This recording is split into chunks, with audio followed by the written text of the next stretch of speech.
नमस्कार. श्री स्वामी समर्थ.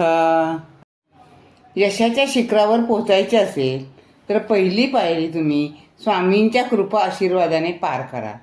जेव्हा आपण स्वामींच्या आशीर्वादाने सुरुवात करतो तेव्हा यश आपसुकच आपल्या मार्गावर चालत येत असतं. खुद्द प्रभू श्रीरामांनी आपला वनवास चुकवायचा प्रयत्न केला नाही. नियती स्वतःच्या कर्माने बनलेली असते, तिला चुकवता येत नाही. पण त्या नियतीच्या तडाख्यातून आपल्या भक्ताला कसं सोडवायचं यावर सद्गुरूंचं लक्ष असतं.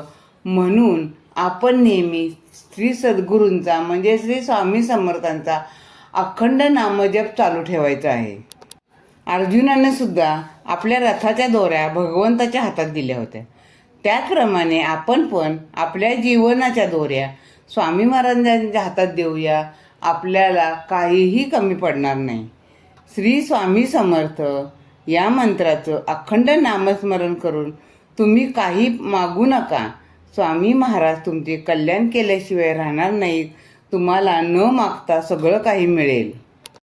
प्रत्येकाने जन्माला येऊन एकच करावं, त्याने स्वतः श्री स्वामी समर्थ या मंत्राचा अखंड नामस्मरण करावं व आपल्या जवळच्यांना किंवा दुसऱ्यांनाही ते नामस्मरण करायला शिकवावं. या मंत्राच्या अखंड नामस्मरणाने सगळ्यांचंच कल्याण झाल्याशिवाय राहणार नाही.